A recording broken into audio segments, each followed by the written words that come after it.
Thank you for turning to page 121. Today we're going to jump into Monster Manual 2 from 1983, and we're going to look at a quasi-elemental of lightning. This is the first time I remember seeing a quasi-elemental. It's possible this was somewhere else and I'm just not remembering it, but it's the first time I remember seeing it. So quasi-elemental lightning.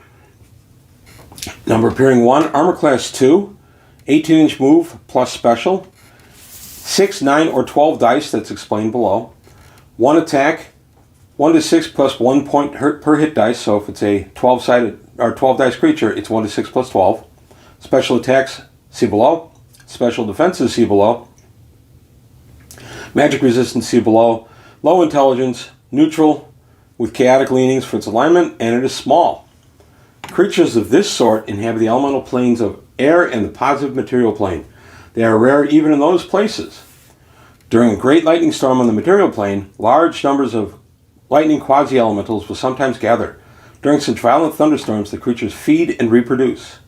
In addition to normal movement, lightning quasi-elementals can arc, leaping up to 6 inches, 60 feet, to any grounded or metallic object of mass greater than 50 gold pieces, 5 pounds. Such leaping arc is in addition to normal movement, coming either at the beginning or end of the movement. So with a movement of 18 plus 6, it can move up to 24 in one big surge. There are 3 hit dice categories of quasi-elementals, and the small 6 hit dice variety are most common in the prime material plane, 60%. The 9 hit dice are less common, 30%, and the 12 or more hit dice are the rarest of all at 10%. In the elemental plane, these figures are reversed. The smallest quasi-elemental being encountered 10% of the time, the medium size 30% of the time, and the largest 60% of the time. In addition to the normal attack of electrical discharge by touch, a creature of this sort can discharge 1 small globe of ball lightning each round for 6, 9, or 12 rounds, depending on the hit dice. This globe will float near the quasi-elemental until some creature of large mass, 2,000 gold pieces or more, so 200 pounds, with a large quantity of conductive metal comes near it. In other words, a guy wearing plate or a woman wearing plate. The ball lightning will then move to that object and discharge, inflicting 1 to 4, 1 to 6, or 1 to 8 points of damage, depending on the size of the quasi-elemental that discharged it. Lightning quasi-elementals can be harmed only by +1 or better magic weapons. If the weapon used against such creatures is of conductive material, in other words, a metal thing like a sword, the wielder will suffer damage of 1 to 4 points whenever the weapon strikes the lightning quasi-elemental. Lightning electrical attacks do no damage. Fire and acid do only 1/2 damage, and it allows 1/4 for save. And cold does full damage. Water attacks inflict 1 to 8 points of damage per gallon, or double full normal damage. For example, an ice storm spell does 6 to 60 points of damage, so it's pretty good. It's double the 3 to 30 in the book. We do 4 to 40 at my table, so that'd be 8 to 80. Falling water, as in some form of rain, inflicts 2 points of damage for each 1/10 of an inch of precipitation which falls upon the creature. That'd be kind of tough to figure out, but you could do it. Lightning quasi-elementals have no known social organization. It is generally not possible to conjure quasi-elementals, although powerful magic users have been known to do so. So, a lot to unpack there. You have 3 monsters in one here because, like a lot of other elementals, it varies in size. So, lightning quasi-elemental is going to come to you in a 6, 9, or 12 dice variety, and that makes it really good for you to adjust and scale up or down for whatever your encounter is. So I've always liked the quasi-elementals for that.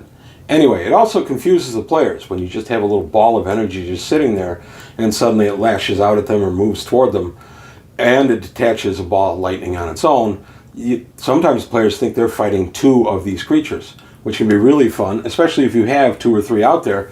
They think each ball of lightning is a new quasi-elemental lightning. So that could be a lot of fun.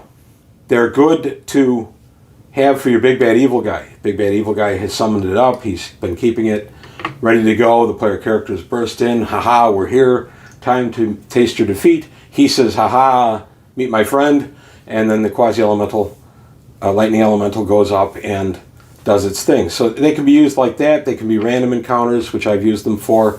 I even gave 1 to a player character out of a brooch, and he could summon forth the quasi-elemental of lightning once a day for 6 rounds, and the quasi-elemental would leap out and could not shock him, but could get the other party members. So that made it kind of interesting because the players had to stay back and let the Quasi-Elemental do its thing. That item ended up being a lot of fun because it sometimes did shock the player characters when it wasn't supposed to, and the player who used it was kind of casual about when he threw it out there. He didn't really mind if he caught other player characters with it. So that made it kind of fun, interesting role-playing. Got a lot of people mad at him, but it was still a good time. But that's all I've got to say today about Quasi-Elemental Lightning.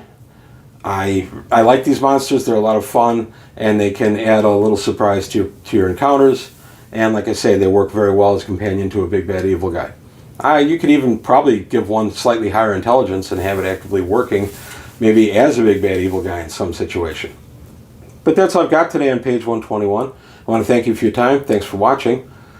Please take a look at the Patreon, see if you can help me out there. Tell your friends about the channel. Let's keep it growing.